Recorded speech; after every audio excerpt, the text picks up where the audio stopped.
Vanessa के चेहरे पर एक ठोस डिटर्मिनेशन उभरा। उसने हल्का सा सिर हिलाया और दो पुरुषों को संकेत दिया। वे तुरंत आगे बढ़े, अपने हथियार तैयार अवस्था में। तुमने सुना? उसने सख्त आवाज में कहा। चलो। एरिक को हॉल से बाहर ले जाया जा रहा था। जाते हुए उसने एक आखिरी बार एमोस की ओर देखा। बुजुर्ग अपनी जगह पर बिल्कुल शांत बैठे थे। उनकी आंखें एरिक की पीठ पर टिकी हुई थीं। चेहरे से कुछ पढ़ पाना मुश्किल था, लेकिन साफ था कि उनके मन में कई विचार दौड़ रहे थे। एरिक बस यही उम्मीद कर सकता था कि गांव वाले उसके प्रस्ताव की वैल्यू समझें। फिलहाल उसके पास इंतजार करने और बेहतर आउटकम की कामना करने के अलावा कोई रास्ता नहीं था। वेनेसा सबको बाहर लेकर आई। थोड़ी ही देर में वे एक रोप स्टेयरकेस के सामने थे, जो कई मीटर ऊपर पेड़ों की शाखाओं तक जाती थी। एरिक को ऊपर चढ़ाया गया। ऊपर पहुंचते ही वह वुडन ब्रिजेस के जाल में प्रवेश कर गया, एक जटिल नेटवर्क जो पेड़ों के बीच बसे घरों को जोड़ता था। धुंधली ट्वाइलाइट लंबी परछाइयां डाल रही थी। पूरा ढांचा मेज जैसा लग रहा था। लकड़ी के तख्तों पर उसके कदमों की गूंज वातावरण में फैल रही थी, जिससे पहले से मौजूद टेंशन और भारी हो गई। फिर भी एरिक इस बस्ती की बनावट देखकर प्रभावित हुए बिना नहीं रह सका। पेड़ों की ऊंचाई पर इतनी मजबूत संरचना बनाना सर्वाइवल इंस्टिंक्ट का साफ संकेत था। चौपड़ियों से गांव वाले उसे घूर रहे थे। उनकी आंखों में क्यूरियोसिटी भी थी और संदेह भी। एरिक सीधा चलता रहा। उसका पोस्चर स्थिर था। वह उनकी निगाहों से नहीं बचा, बल्कि शांत नजर से जवाब देता रहा। कुछ देर बाद वे गांव के किनारे स्थित एक अलग थलग पड़ी झोपड़ी तक पहुंचे। एरिक ने जैसे ही उसे देखा, उसके चेहरे पर हल्की सी प्रतिक्रिया उभरी। यह जगह बाकी घरों से बिल्कुल अलग थी। पुरानी, जर्जर, उपेक्षित। लकड़ी की एक साधारण संरचना जो शाखाओं के बीच अस्थिर सी लटक रही थी। उसे दूसरे हिस्सों से जोड़ने वाले रोप ब्रिजेस हवा में हल्के हल्के डोल रहे थे। लकड़ी का रंग समय के साथ फीका पड़ चुका था। तख्तों को कच्ची की लो से जोड़ा गया था। उन पर काई और नमी जमी थी। कुछ हिस्से ऐसे लग रहे थे मानो बस टूटने ही वाले हों। दरवाजा टेढ़ा लटका था। जंगल के आयरन हिंजेस उसकी उम्र का सबूत दे रहे थे। स्पष्ट था यह जगह रेयरली इस्तेमाल होती थी। सुरक्षा के नाम पर एक साधारण लॉक था। असुरक्षा बाहर खड़े गार्ड्स थे। यह जेल किसी डिजाइन का परिणाम नहीं थी। यह सर्वाइवल की मजबूरी का प्रतीक थी। वेनेसा ने हल्के इशारे से उसे अंदर जाने को कहा। दो पुरुष दरवाजे के सामने अपनी जगह पर खड़े हो गए। उन दरवाजा चरमराहट के साथ बंद हुआ। अंदर बाहर की फेडिंग रोशनी से बिल्कुल उलट हवा में नमी और ठंडक थी जो हड्डियों तक उतरती थी। छोटे छोटे खुरदरे विंडो से थोड़ी सी रोशनी अंदर आ पा रही थी। बाकी सब शेडो में डूबा हुआ। छत और अंधेरे में गैब हो जाती थी। जगह कंफर्ट के लिए नहीं बनी थी, यह कन्फाइनमेंट के लिए बनी थी। यहां समय का कोई मतलब नहीं था। दिन और रात एक जैसे। सन्नाटा इतना गहरा कि बाहर पत्तों की सरसराहट भी स्पष्ट सुनाई दे। एरिक ने स्थिति को शांत मन से स्वीकार किया। पता था गांव वाले एक्सटिंक्शन के किनारे खड़े हैं। भूख उनकी इच्छा शक्ति को धीरे धीरे खा रही है। वह जानता था उसका भोजन वाला प्रस्ताव वे हल्के में नहीं लेंगे, चाहे वे उस पर इतना भी संदेह करें। ठंडी लकड़ी के फर्श पर बैठते हुए उसने मैना को चैनल करना शुरू किया। एक अदृश्य प्रवाह उसके शरीर में दौड़ने लगा। उसका ध्यान भीतर की उर्मलिंक्स, वह जटिल नेटवर्क जो उसके ब्रेन क्रिस्टल और मस्तिष्क को जोड़ता था, फिर सक्रिय होने लगा। हर क्षण महत्वपूर्ण था। यहां होपलेसनेस के लिए कोई जगह नहीं थी। वह कैदी हो सकता था, लेकिन उसका मन स्वतंत्र था और वह रुकने वाला नहीं था। कैद में होने के बावजूद एरिक को एक अजीब सी सेफ्टी महसूस हो रही थी। जर्जर लकड़ी की शैक, गार्ड्स की चौकन्नी निगाहें और पेड़ों की ऊंचाइयों में बसा अस्थायी गांव, यह सब मिलकर बाहर छिपे भयावह टाइड्स के खिलाफ एक ढाल जैसा था। हाँ, वह ढाल नाजुक थी, पर थी। जंगल में भटकते हुए बीस्टली नाइटमेयर्स इस समय उससे बहुत दूर लग रहे थे। विलेजर्स की सतर्क निगाहें उन्हें फिलहाल दूर रखे हुए थी। जैसे जैसे रात उतरने लगी और अंधेरा पूरे गांव को निगलने लगा, यह एहसास और गहरा हो गया। परिस्थितियां कठोर थीं, भविष्य अनिश्चित था। फिर भी कम से कम एक रात के लिए वह निश्चिंत होकर सो सकता था। ऊंचे, मजबूत पेड़ों और पहरेदार आंखों से घिरे इस स्थान में वह वाइल्डरनेस के खतरों से सुरक्षित था। अभी के लिए दिन बेहद धीमी चाल से गुजरा। एरिक ने भागने की कोशिश नहीं की। उसे साफ समझ आ गया था ये लोग पहले से ही तनाव में हैं। भूख, जंगल का खतरा और हाल की घटनाएं सबने उनकी नसों को खींच रखा था। उसकी कोई भी अचानक हरकत चिंगारी की तरह काम करती और फिर आग फैल जाती। अगर वह भागने में सफल भी हो जाता तो उसके बाद क्या? पूरे जंगल में रिलेंटलेस मैनहंट शुरू हो जाती। विलेजर्स उसके पीछे पड़ जाते, टाइड्स अलग और वह दोनों के बीच फंसा हुआ। उसके सामान भी उसके पास नहीं थे। बैकपैक, फ्लाइसर सब छिपा दिए गए थे, ऐसी जगह जहां केवल विलेजर्स ही पहुंच सकते थे।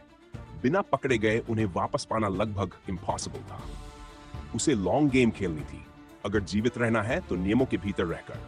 एक दिन की कैद, बड़े लक्ष्य के सामने छोटी कीमत थी। लेकिन वह रात उसने यूं ही बर्बाद नहीं की। लकड़ी की अंधेरी शैक उसके लिए एक साइलेंट लेबोरेटरी बन गई। उसने आंखें बंद की और मन के भीतर मैना की धारा को एक्टिवेट किया। पैरेलल विल के न्यूरल लिंक्स में ऊर्जा बहने लगी। वह सिर्फ इंतजार नहीं कर रहा था, वह विकसित हो रहा था। बायोलॉजिकल सुपर कंप्यूटर द्वारा विकसित मेथड के अनुसार उसने अपने न्यूरल लिंक्स की संख्या बढ़ाने पर ध्यान केंद्रित किया। हर प्रयास उसके फोर्स मैनिपुलेशन एबिलिटी को मजबूत कर रहा था। यह अनुभव वैसा था जैसे किसी मांसपेशी को सीमा तक खींचना, हल्का दर्द पर भीतर बढ़त की पुष्टि। रात गहराती गई और उसके कॉन्शियसनेस में सूक्ष्म परिवर्तन उभरते गए। आखिरकार उसने ब्रेक थ्रू हासिल कर लिया। 2 नए न्यूरल लिंक्स, एक नेथानियल की पावर के लिए, दूसरा पैरेलल विल ब्रेन क्रिस्टल के लिए, उसी एबिलिटी को तेज करने के लिए जिसका वह अभी उपयोग कर रहा था। उसके मन के भीतर जैसे किसी घंटी की गूंज हुई। वह पूरी रात ट्रेनिंग में नहीं डूबा रहा। पिछले कुछ दिनों से वह ब्रेक थ्रू के करीब था, इसलिए यह जल्दी हो गया। काम पूरा होते ही उसने खुद को विश्राम दिया और बहुत समय बाद वह गहरी शांत नींद में डूब गया। सुबह की हल्की रोशनी लकड़ी की दीवारों की दरारों से भीतर घुस रही थी। तभी दरवाजा चरमराया। वेनेसा अंदर आई। उठो! उसकी आवाज में कठोरता थी, पर साथ ही सतर्कता भी। ठंडी हवा का झोंका भीतर घुस आया। एरिक कांप उठा। गर्मी अभी अभी खत्म हुई थी, सर्दी आने को थी और वह बिना तैयारी के यहां फंसा था। वह धीरे धीरे उठ बैठा। रात की ट्रेनिंग की हल्की गूंज अब भी उसके भीतर थी। मैना की लय उसकी धड़कनों से ताल मिला रही थी। हाँ, चिल्लाने की जरूरत नहीं है, उसने शांत स्वर में कहा। वेनेसा ने बाहें सीने पर बांध ली। हमने तुम्हारे प्रस्ताव पर चर्चा की है, उसने कहा। हम सोच रहे हैं, लेकिन हमें सबूत चाहिए, इस बात का प्रमाण कि तुम्हारी बताई पावर सच में मौजूद है। एरिक ने सिर हिलाया। उनकी आंखों में संदेह के साथ साथ भूख भी साफ छलक रही थी। तो आप चाहते हैं कि मैं प्लांट्स को तेजी से ग्रो करके दिखाऊं? एग्जैक्टली, वेनेसा ने कहा। तुम दिखाओ, मदद करो, फिर शायद हम किसी म्यूचुअली बेनिफिशियल अरेंजमेंट पर पहुंच सकें।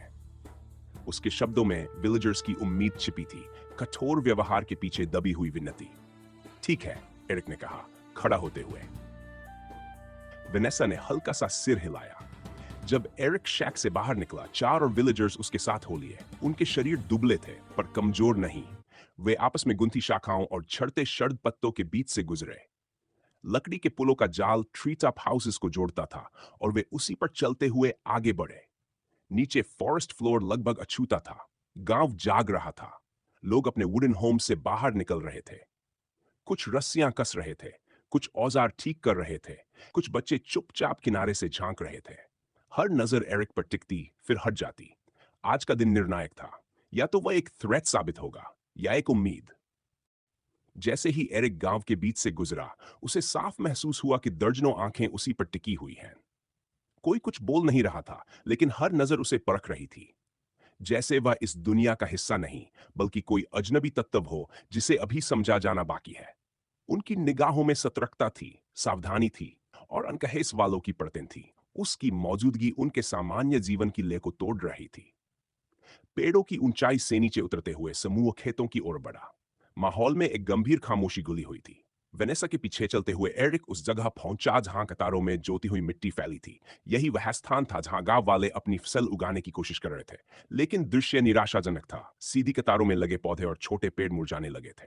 कहीं कहीं कुछ सब्जियां उगी थीं, पर उनकी पत्तियां झुकी हुई थीं, जैसे कोई अदृश्य बोझ उठाए हों। खेत की देखभाल की गई थी, यह साफ दिख रहा था। लेकिन फसल, वह किसी भी तरह पूरे गांव को जीवित रखने के लिए पर्याप्त नहीं थी। एरिक ने चारों ओर नजर दौड़ाई। खेत में काम कर रहे लोगों के चेहरों पर थकान और संघर्ष की रेखाएं साफ दिख रही थीं। फिर भी उनकी आंखों में उम्मीद की एक हल्की सी झिलमिलाहट बची हुई थी, जैसे वे अब भी चमत्कार का इंतजार कर रहे हों। काफी नहीं, एरिक ने धीमे से खुद से कहा। फिर उसने गहरी सांस ली। चलो, शुरू करते हैं। वह कुछ कदम आगे बढ़ा और एक अकेले सेब के पेड़ के सामने जाकर रुका। वह पेड़ जो मुश्किल से जिंदा था, उसकी पत्तियां पीली पड़ चुकी थीं, शाखाएं इतनी कमजोर थीं कि एक भी फल नहीं संभाल सकती थी। जड़ों में जीवन की ऊर्जा लगभग खत्म हो चुकी थी। एरिक ने उसे ध्यान से देखा और उसमें उसे गांव वाले दिखाई दिए, कमजोर लेकिन टूटे नहीं, संसाधनों के बिना भी किसी तरह टिके हुए। उसने आंखें बंद की, धीरे से अपनी हथेली पेड़ की खुरदरी छाल पर रखी। उसने अपनी चेतना को केंद्रित किया, पेड़ की मध्यम जीवन धड़कन को महसूस किया। फिर उसकी हथेली से हल्की हरी रोशनी निकलने लगी, धुंधली लेकिन स्थिर। वह एमरल्ड ग्लो धीरे धीरे छाल के भीतर समा गई। यह सब उसकी माना के कारण शुरू हुआ। पेड़ के आसपास की हवा जैसे कंपन करने लगी। जमीन के भीतर एक लय पैदा हुई, जैसे धरती खुद सांस ले रही हो। गांव वाले स्थिर खड़े देख रहे थे। पीला पड़ा पेड़ कांपने लगा, उसकी छाल में दरारें पड़ी और फिर वह फैलने लगा। उसकी ऊंचाई बढ़ी, तना मोटा हुआ, शाखाएं ऊपर की ओर फैल गई। कुछ ही क्षणों में पत्तियों का रंग बदल गया, बीमार पीले से गहरे जीवंत हरे में। हवा में ताजी घास की महक घुल गई, वह खुशबू जो इस खेत ने शायद वर्षों से महसूस नहीं की थी। फिर शाखाओं पर छोटी कलियां उभरी, वे फूलों में बदलीं और कुछ ही सेकंड में फूल छोटे हरे फलों में बदल गए। हर बीतते पल के साथ वे बड़े हुए, गहरे लाल रंग में रंग गए। कुछ ही क्षणों में वह लगभग मृत पेड़ पके रसदार सेबों से लद चुका था। उनकी मीठी सुगंध पूरे क्षेत्र में फैल गई, जैसे भरपूर फसल का वादा। गांव वाले स्तब्ध खड़े थे, उनके चेहरों पर अविश्वास और आश्चर्य का मिश्रण साफ दिख रहा था।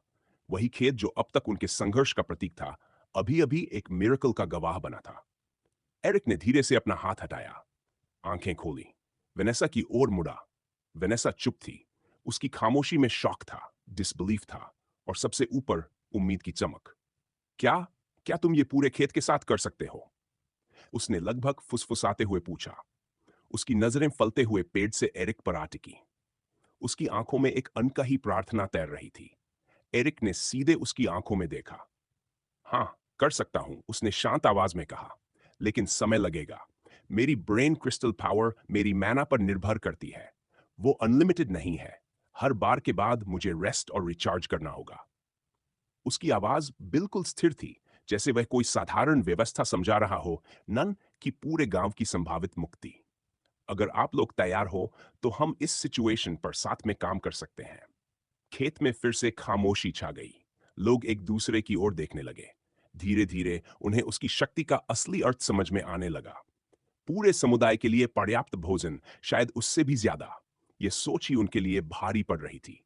वेनेसा ने गहरी सांस ली, कुछ पल चुप रही, फिर सिर हिलाया। मैं समझती हूं आप, उसने आखिर कहा। उसकी आंखें अब दृढ़ थीं। मैं एमोस से बात करूंगी। अगर वो मान गए तो हम इंतजार करेंगे। और जो भी मदद चाहिए, पेड़ लगाना, सब्जियां संभालना, जो कहोगे हम करेंगे। एरिक ने बस हल्की सी मुस्कान दी। उसे यहां विरोध की उम्मीद थी, शक की उम्मीद थी, शायद दुश्मनी की भी। लेकिन उसे मिला स्वीकार, समझ और साझा उम्मीद। वेनेसा ने उसे इशारा किया, चलो। जितनी जल्दी एमोस को यह पता चले उतना अच्छा। गांव में अंतिम निर्णय वही लेते हैं, समय बर्बाद नहीं करना चाहिए। वे वापस चल पड़े। इस बार वे जमीन के रास्ते से गए। ऊपर लकड़ी के घरों की छायाएं धूप में लंबी हो रही थीं। गांव सामान्य से शांत शांत था। लोग शायद कुछ खाने की तलाश में थे या काम में लगे हुए थे। जब वे मुख्य भवन के पास पहुंचे, एरिक एक बार फिर उसकी भव्यता देखकर प्रभावित हुए बिना नहीं रह सका। पूरे गांव में सिर्फ वही एक बड़ा ढांचा था जो मजबूती से जमीन पर खड़ा था। विशाल लकड़ी की संरचना, बाकी सभी घरों से ऊंची। उसने समझ लिया, एमस सिर्फ नेता नहीं था, वह इस समुदाय का केंद्र था। और अब शायद एरिक की किस्मत भी उसी के निर्णय पर टिकी थी। वो स्ट्रक्चर पूरा वेदर्ड टिम्बर से बना था। उसकी पुरानी प्लैंक्स जैसे समय की कहानी खुद बयां कर रही थी। आसपास जो जायंट ट्रीज के ऊपर वर्टिकल हाउसेस बने थे, उनसे बिल्कुल अलग। ये बिल्डिंग जमीन से जुड़ी हुई थी, फैली हुई, शांत, लेकिन अपने लंबे इतिहास का एहसास साफ कराती हुई। उसकी नीची रूफ आसपास की जमीन की लहरदार बनावट को फॉलो कर रही थी। ऐसा लग रहा था जैसे नेचर और मैन मेड चीजें बिना टकराव के साथ खड़ी हो। सादा रेक्टेंगुलर शेप, कोई दिखावा नहीं। लेकिन उसके अंदर जो हिडन पावर बैठा था, एमोस, वही इसे अथॉरिटी देता था। एंट्रेंस पर लगा भारी वुडन डोर देखकर कोई भी रुक जाता। इतनी छोटी कम्युनिटी में इतना क्राफ्ट्समैनशिप थोड़ा सरप्राइजिंग था। दरवाजे पर बने सिंबल्स और कार्विंग्स ऐसे लग रहे थे जैसे उनके मीनिंग्स सिर्फ विलेजर्स ही समझ सकते हों। ये जगह सिर्फ मीटिंग हॉल नहीं थी, यही उनकी शेयर्ड हिस्ट्री थी, यही उनकी परसिवियरेंस का सिंबल था। जैसे ही वो अंदर गए, डोर चमराया और अंदर से थिक वुड और डस्टी बुक्स की गंध बाहर आई। एरिक ने वो स्मेल महसूस की। हॉल में गहरी खामोशी थी, लेकिन वेनेसा बिना रुके उसे आगे ले गई। उन्हें फिर से एमोस का सामना करना था। एरिक सोचने से खुद को रोक नहीं पाया। ये मीटिंग सिर्फ उसका फ्यूचर नहीं, पूरे विलेज का फ्यूचर बदल सकती थी।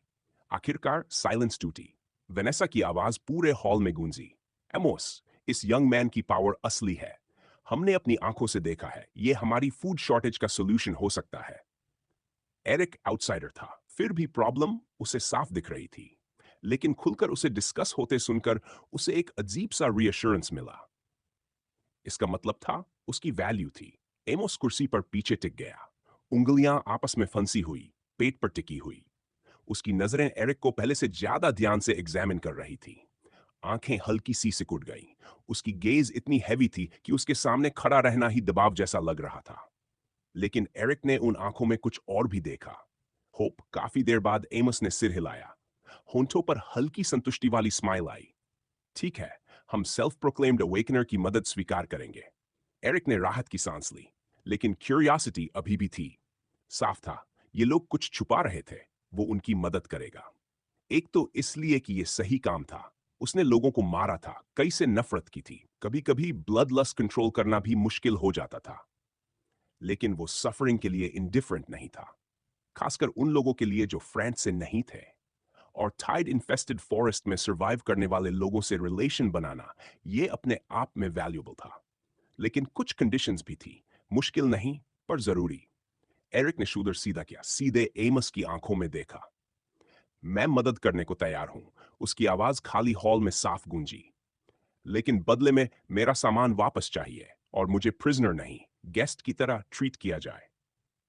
उसके शब्द हवा में टिक गए। सीधी मांग थी, लेकिन अंदर एक चैलेंज छिपा था। वो आउटसाइडर था, फिर भी उसकी कैपेबिलिटी उनकी सिचुएशन बदल सकती थी। ये नेगोशिएशन था पावर का बैलेंस। दोनों को सावधानी से चल उसे देखता रहा।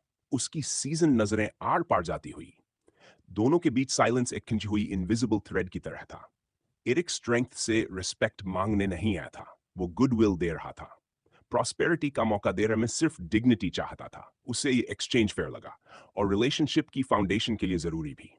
उसकी आंखें अमोस से हटी नहीं, उनमें सिंसी साफ थी। होंठों पर हल्की राइज माइल। ओह, तुम्हें क्या लगता है तुम हमसे कुछ मांगने की पोजीशन में हो? उसकी आवाज में हल्का इंट्रिग था। रूम में हल्की मर्मरिंग शुरू हो गई। विलेजर्स असहज हो गए। उन्हें उम्मीद नहीं थी कि एमोस ऐसा जवाब देगा। लेकिन एरिक की आंखें नहीं झपकी। फेक अवेकनर ने स्टेडी आवाज में कहा, मुझे नहीं लगता मैं किसी पोजीशन में हूं। वो रुका नहीं।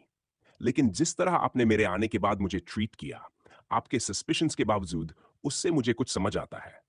आपने मुझे हार्म नहीं किया, सीधा मार भी सकते थे, खासकर जब आपको लगा कि मैं फ्रैंट का सोल्जर हूं। और साफ है कि आपको उनसे प्रॉब्लम है। वो कुछ सेकंड रुका।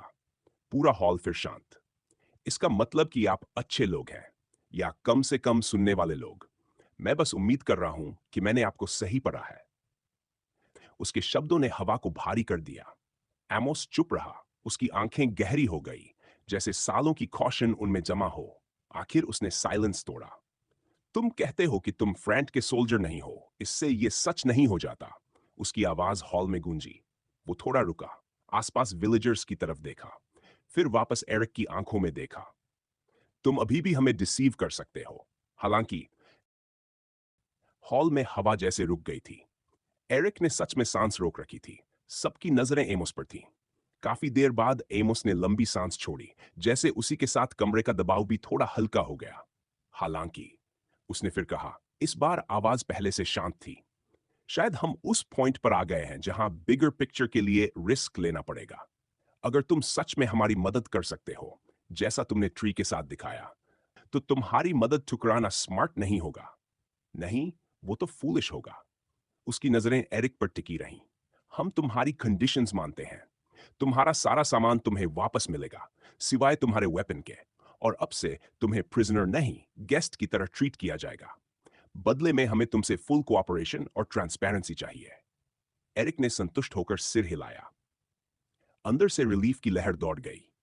एमोस का फैसला एक बड़ा स्टेप था और उम्मीद थी कि सबके लिए सही साबित होगा। वेनेसा, एमोस ने स्टेडी आवाज में कहा, उसे फील्ड्स में ले जाओ, काम शुरू करवाओ और उसका सामान वापस दिलवाओ। वेनेसा ने तुरंत सिर हिलाया।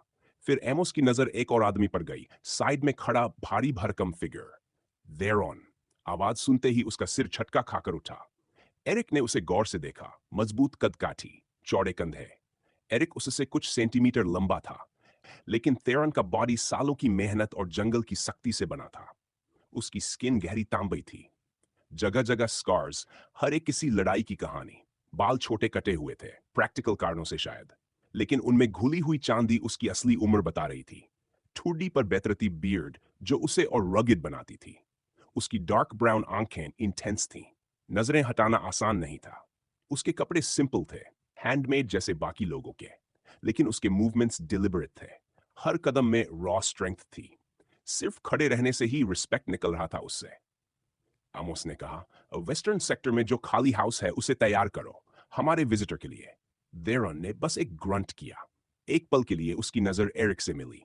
पहले वाली हॉस्टिलिटी अब कम थी, उसकी जगह रिलक्टेंट एक्सेप्टेंस और शायद थोड़ी क्यूरियोसिटी।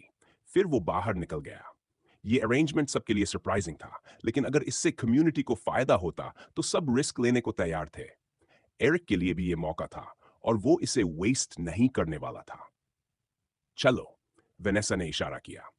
जब वो दोनों हॉल से बाहर निकले, पीछे से एमस और बाकी विलेजर्स की नजरें उन पर टिकी रहीं।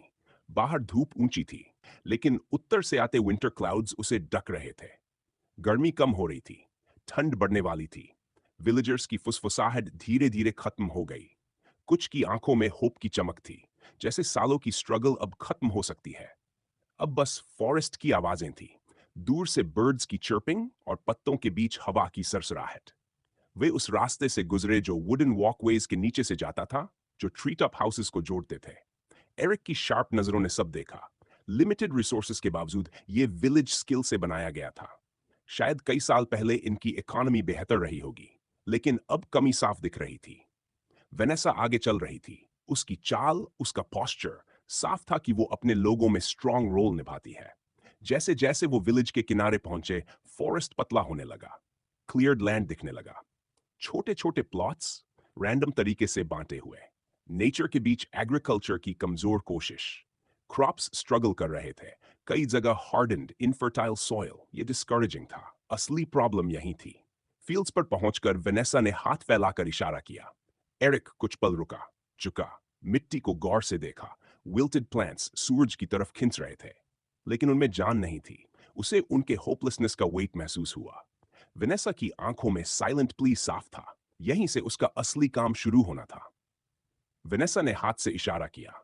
अब एरिक, दिखाओ क्या कर सकते हो। उसकी आवाज में ऑर्डर था, लेकिन आंखों में डेस्परेशन। बाकी लोग भी पास आ गए थे। सब देख रहे थे। यहां गलती की कोई जगह नहीं थी। यह सर्वाइवल का सवाल था, और एरिक ने सोल्यूशन का दावा किया था। अब टाइम था पावर दिखाने का। वो क्राउच हुआ, सूखी जमीन से सॉइल उठाई, उंगलियों से रगड़ा, लगभग लाइफलेस। उसे न्यू अलेक्जेंड्रिया के फार्म की फर्टाइल मिट्टी याद आई। रिच, डार्क, जीवित। यहाँ की सॉइल कोर्स थी, न्यूट्रिएंट डिप्लीटेड। एरिक की एक्सपर्टीज ने तुरंत संकेत पकड़ लिए। एनवायरनमेंट आउट ऑफ बैलेंस था। ये मिट्टी डार्क, रोबस्ट नहीं थी, पेल थी, और उसमें वो एसेंशियल न्यूट्रिएंट्स नहीं थे जिनके बिना प्लांट लाइफ ग्रो नहीं कर सकती। सिर्फ पानी या धूप की कमी नहीं थी, कुछ और था। कुछ ऐसा जो मिट्टी की वाइटैलिटी चूस रहा था, उसे लाइफलेस बना रहा था। एरिक ने जैसे ही टेरेन देखा, उसके दिमाग में वर्स्ट कंक्लूजन आया। वो मुड़ा, वेनेसा की तरफ देखा। दोनों की नजरें मिली। पहले उसकी आंखों में ईगर एक्सपेक्टेशन थी, अब वहां एप्रीहेंशन था। वो स्मार्ट थी। उसने एरिक के एक्सप्रेशंस पढ़ लिए थे जब वो सॉइल एनालाइज कर रहा था। एरिक ने सूखी मिट्टी हाथ में पकड़े हुए कहा, आवाज उसी जैसी ड्राई थी। जो करने आया हूं उससे पहले एक और मैटर एड्रेस करना पड़ेगा। वेनेसा ने तुरंत पूछा, क्या? मैं प्लांट्स ग्रो कर सकता हूं, आज सब ठीक कर दूंगा, लेकिन जब मैं चला जाऊंगा, प्रॉब्लम फिर वही रहेगी। वेनेसा ने उसे हल्के मिस्ट्रस्ट से देखा। उसे पता था अभी उन्हें इस लड़के पर डिपेंड करना होगा, लेकिन ये भी सच था, अगर एमोस को जरा भी लगा कि ये डेंजर है या फ्रेंड का सोल्जर, तो वो उसे खत्म भी कर सकता है।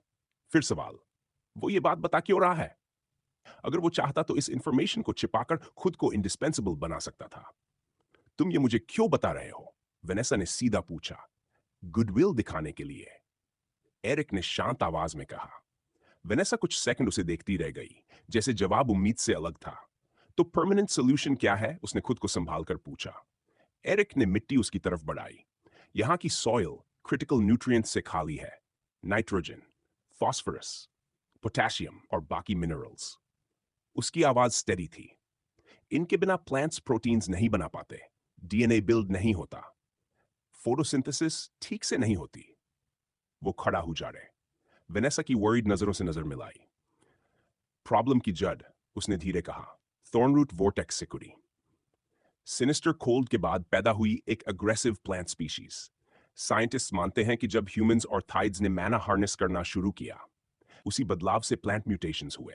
उन्हीं में से एक है ये। एरिक ने सूखी बेल का टुकड़ा उठाया। देखने में हार्मलेस, लेकिन असल में ये तेजी से फैलती है और सॉइल से न्यूट्रिएंट्स अलार्मिंगली फास्ट खींच लेती है। बाकी प्लांट्स को कुछ नहीं मिलता। उसने बेल जमीन पर फेंक दी। ये साइलेंट प्लेग है, अगर इसे हटाया नहीं तो यहां कुछ ग्रो नहीं होगा। और एक बात और, वेनेसा अब पूरी तरह अलर्ट थी। ये प्लांट यहां नेचुरली नहीं होना चाहिए। वेनेसा ने तुरंत पकड़ लिया। मतलब किसी ने इसे जानबूझकर लगाया? एरिक ने सीधा कहा, एग्जैक्टली। समझ के साथ साथ गुस्सा भी। अब उनके एनिमी का नाम था, लेकिन असली वेट अभी बाकी था। एरिक ने मिट्टी हाथ से गिरने दी। ये थॉर्नरूट वोर्टेक्स ग्रीडी बीस्ट की तरह है, सब कुछ खा जाती है। तुम्हारी क्रॉप्स कंपीट ही नहीं कर पाई। कुछ सेकंड चुप्पी। मिशन अब पहले से ज्यादा कॉम्प्लेक्स था, लेकिन एरिक की आंखों में रिजॉल्व चमका। इम्पॉसिबल नहीं है, डिफिकल्ट है, पर इम्पॉसिबल नहीं। मेरा सामान वापस दो, फिर मैं तुम्हें बताऊंगा ये कहां मिलेगा। अभी मुझे अपना काम करने दो। आज रात फीस्ट होगी। वेनेसा कुछ पल उसे देखती रही। एरिक ने आंखें बंद कर ली। उसके आसपास का मैना हल्का सा स्टर हुआ। कोई एक्सप्लोजन नहीं, बस एक सटल पल्स, जैसे प्लांट्स को कोई सॉफ्टवेयर मिल रहा हो। पहले बदला मुश्किल से दिखा। उसके पैरों के पास छोटे शूट्स हिले, फिर कांपे, फिर ऊपर उठने लगे, जैसे इनविजिबल हाथ उन्हें खींच रहा हो। कुछ सेकंड में इफेक्ट फैल गया। लगभग 50 मीव्स खुलने लगी। नई ग्रीन शेड्स दिखने लगी। स्टेम्स नीचे तक फैलने लगी। सॉइल में न्यूट्रिएंट्स जैसे जागे हो। जो फील्ड कुछ देर पहले डाइंग थी, वो अब रिवाइव हो रही थी, लाइफ लौट रही थी। वेनेसा बस देखती रह गई। उसकी आंखें डिसबिलीफ से भरी थीं। नई बड्स निकल रही थीं। वो जो फ्लावर्स फिर ब्लूम कर रहे थे। ट्रांसफॉर्मेशन इतना सडन था कि दिमाग उसे पकड़ नहीं पा रहा था। उसके सामने खड़ा लड़का उनकी फार्म को रिवाइव कर सकता था, उनकी कम्युनिटी को हंगर से बचा सकता था। कुछ देर बाद एरिक ने आंखें खोली। हल्की थकान थी, लेकिन कॉन्फिडेंस भी। उसने वेनेसा की तरफ देखा। हमें यह रिपीट करना पड़ेगा, उसने शांत आवाज में कहा। अब सुनो, जो हुआ उसने पूरा माहौल बदल दिया। फार्मर्स के बीच एक्साइटमेंट की वेव दौड़ गई। कुछ मिनट पहले तक वो बैरन फील्ड देख रहे थे, अब वही जगह ग्रीन ओएसिस बन चुकी थी। लोगों के चेहरों पर शॉक, राहत, डिसबिलीफ, सब एक साथ। ये एक्सप्लेनेशन से बाहर था, मिरेकल। बस वही वर्ड फिट बैठता था। फिर क्या, सब एरिक की तरफ बढ़ने लगे, जैसे मधुमक्खियां नेक्टर की तरफ जाती हैं। उनके एक्सप्रेशंस जो पहले स्ट्रगल से सख्त थे, अब सॉफ्ट हो चुके थे। तुम हो कौन? कहां से आए हो? ये तुम्हारी ब्रेन क्रिस्टल पावर है? क्या तुम यहां रुकने वाले हो? सवालों की बरसात। एरिक लिटरली बीच में फंस गया। हर आवाज अटेंशन मांग रही थी, हर चेहरा उम्मीद से भरा। उसके पास जवाब देने की इसकी स्पेस ही नहीं थी, लेकिन वो चुप रहा। उनकी आंखों में सिर्फ क्यूरियोसिटी नहीं थी, वो गाइडेंस ढूंढ रहे थे। उसे तभी समझ आया, ये सिर्फ उसके बारे में नहीं है, ये पूरी कम्युनिटी की सर्वाइवल की बात है। ओवरवेलमिंग लेकिन पहली बार उसे पर्पस भी फील हुआ। तभी भीड़ थोड़ी अलग हुई। एक आदमी आगे आया। बाद में एरिक को पता चला, उसका नाम था सैमुअल थॉर्नफील्ड। पहली नजर में वो ऐसा आदमी लगा जो उम्र को मानने से इनकार करता हो। बाल और दाढ़ी में हल्की सिल्वर थी, लेकिन बॉडी प्राइम कंडीशन, लीन, मस्कुलर, सन में सालों काम करने का साफ असर। चेहरा वेदर बीटन था। हेजल आइज, जिनमें हल्की ग्रीन चमक थी। उन आंखों में एक्सपीरियंस था, लैंड के साथ जिंदगी बिताने वाला आदमी। एरिक अनजाने में उसे रिस्पेक्ट करने लगा। सैमुअल फेडेड डेनिम ओवरऑल्स में था, पुरानी checkered muddy boots, straw hat हाथ में। क्लोथ्स पुराने थे, लेकिन साफ सुथरे, प्रैक्टिकल आदमी। लेकिन एक चीज अलग थी, उससे वाइटैलिटी निकल रही थी। उम्र के बावजूद एनर्जी क्लियर थी। और तभी एरिक की नजर के सामने सिस्टम स्क्रीन फ्लैश हुई। लाल अक्षर, urgent, warning, extremely dangerous individual spotted. The biological supercomputer suggests the host not to use any system related power, as the chance this man can sense the subtle mana fluctuations they generate is very high. Eric के दिमाग में सिर्फ एक thought आया. What the hell? उसने Samuel को दोबारा देखा. कुछ सेकंड पहले तक बस एक फिट फार्मर. अब सिस्टम उसे पोटेंशियल थ्रेट बोल रहा था. ये नॉर्मल फार्मर नहीं था. और सवाल और भी डेंजरस था. इस आइसोलेटेड विलेज में दो high ability individuals, new Alexandria जैसे मिलियन पॉपुलेशन सिटी में सिर्फ एक था. तो यहां कैसे? इतनी प्रिमिटिव जगह, इतनी एडवांस्ड एबिलिटीज. पजल मेसी हो चुका था. लेकिन सोचने का टाइम नहीं था. सैमुअल अब उसके सामने खड़ा था. बाकी फार्मर्स पीछे हट चुके थे. सैमुअल की आंखों में ईगरनेस थी, लेकिन आवाज स्टेडी. अच्छा किया यंग मैन, उसने कहा. आवाज में उम्र की हैवीनेस थी, लेकिन वार्मथ भी. तुमने वेस्टलैंड को ईडन बना दिया और हमारे लोगों को होप दे दी. एरिक को ऑकवर्ड फील हुआ. उसने गर्दन के पीछे हाथ रगड़ा. एनिमीज फेस करना आसान था, लेकिन प्रेज, स्पेशली स्ट्रेंजर्स से, वो अभी भी उसमें कंफर्टेबल नहीं था. एम्बर और बाकी लोगों से मिलने के बाद भी उसकी सोशल स्किल्स ज्यादा इंप्रूव नहीं हुई थी. और अब उसे सावधान भी रहना था, क्योंकि सामने खड़ा आदमी सिस्टम के हिसाब से एक्सट्रीमली डेंजरस था. एरिक ने हल्की आवाज में कहा, मैंने बस जितना कर सकता था उतना किया सर. वो कोशिश कर रहा था कि एरोगेंट ना लगे. सैमुअल हल्का सा हंसा, धीमी मैच्योर हंसी. आजकल ह्यूमिलिटी मिलना मुश्किल है, उसने कहा. खासकर उन लोगों में जिनके पास तुम्हारे जैसे टैलेंट्स हों. तुम्हें प्रेज मिलना चाहिए. एरिक ने बस कंधे उचका दिए. उसकी नजर फिर से उस ग्रीन फील्ड पर चली गई, जो ऑटम के रंगों के बीच अलग ही दिख रही थी. ये फेक मॉडेस्टी नहीं थी. उसे सच में लगा उसने बस सर्वाइवल के लिए जो जरूरी था वही किया. उसके लिए यह मुश्किल नहीं था. सैमुअल की टोन थोड़ी बदली. मुझे यह जानना है, तुम्हें प्लांट्स और सॉइल के बारे में इतना कैसे पता है? सिटी से आए हो. यह चीज एक्सपीरियंस या प्रॉपर एजुकेशन के बिना नहीं आती. एरिक थोड़ा रुका. क्या इसे बाहर की दुनिया के बारे में पता है? क्या यह न्यू अलेक्जेंड्रिया से आया है? लेकिन जवाब देना आसान था. झूठ बोलने की जरूरत नहीं. मैं कुछ साल फार्म पर काम करता था, एरिक ने कहा. मेरे एम्प्लॉयर मिस्टर फॉक्स ने मुझे प्लांट्स और सॉइल के बारे में सब सिखाया, और मैंने सीखना बंद नहीं किया. सैमुअल ने संतोष से सिर हिलाया. कुछ सेकंड की शांत खामोशी. दोनों अलग जिंदगियां जी चुके थे, लेकिन उस पल बस दो लोग थे, लैंड से जुड़े हुए. नेचर की आवाजें बैकग्राउंड में चल रही थी. पत्तों की सरसराहट, दूर बर्ड्स की आवाज. फिर सैमुअल ने सीधे पूछा, एरिक, क्या तुम रोज फील्ड्स में आकर हमें सिखाओगे? तुम्हारा नॉलेज इस विलेज की जिंदगी बदल सकता है. एरिक चुप रहा.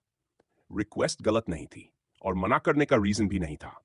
उसे खुद महसूस हो रहा था, यह सिर्फ सर्वाइवल नहीं है, यह कंट्रीब्यूशन है. हाँ, उसने लोगों को मारा था, पावर्स चुराई थी.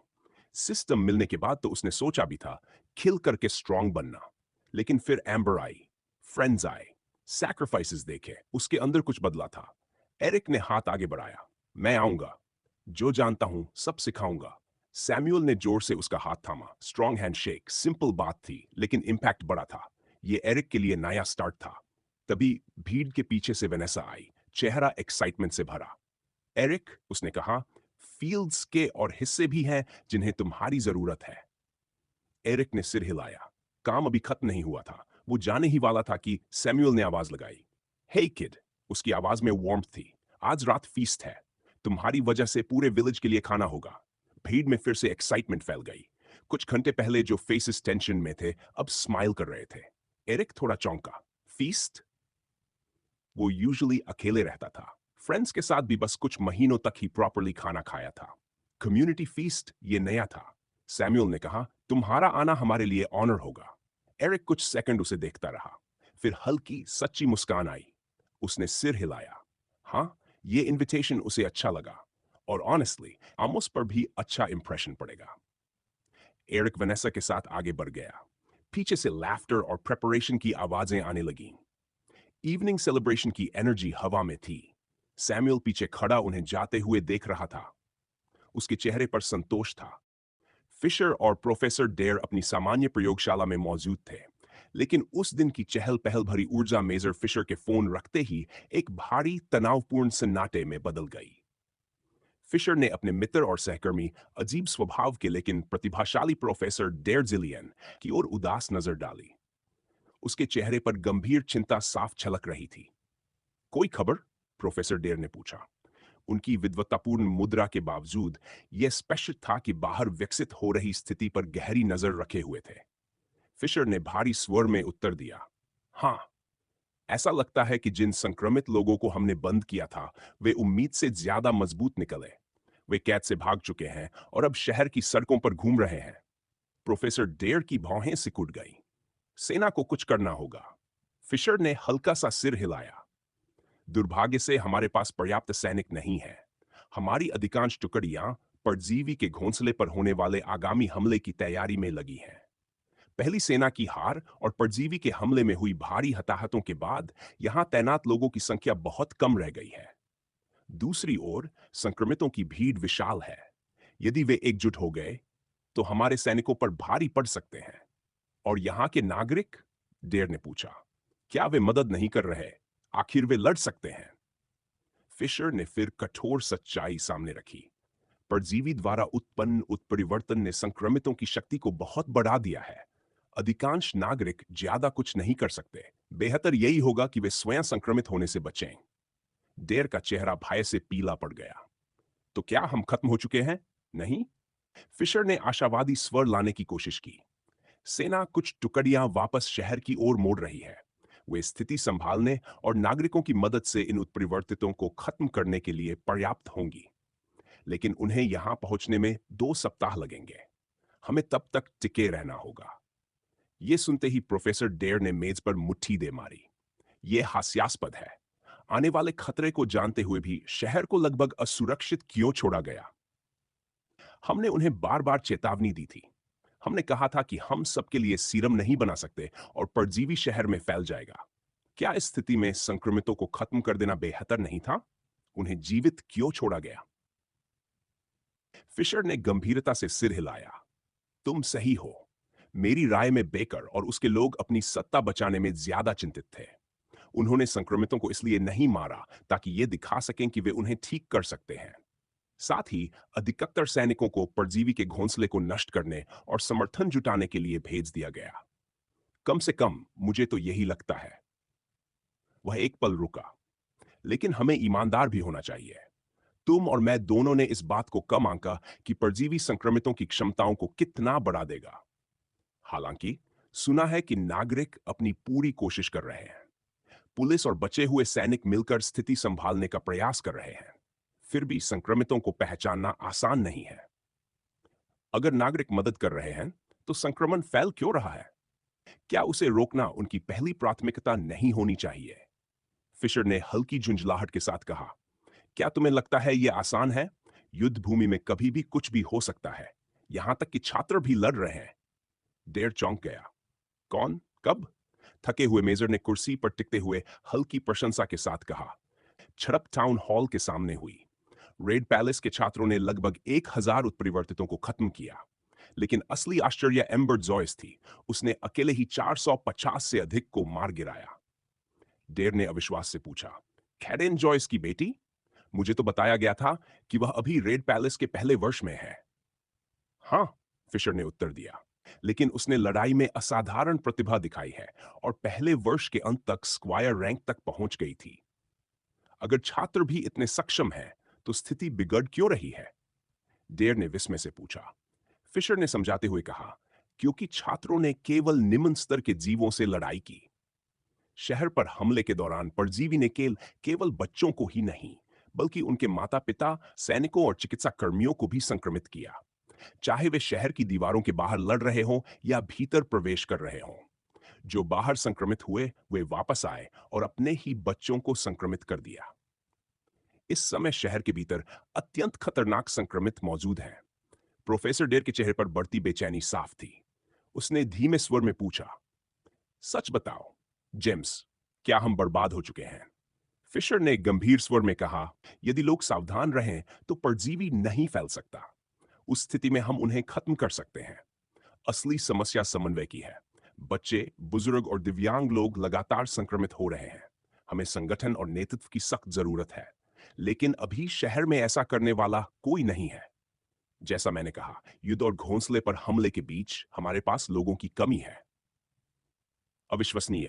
मैंने कभी इतना व्यवस्थित देश नहीं देखा, डेर चिल्लाया, फिर से मेज पर मुट्ठी मारते हुए। मैं इससे इनकार नहीं कर सकता। फिशर जवाब देने ही वाला था कि अचानक एक अजीब सी आवाज ने उसका ध्यान खींच लिया।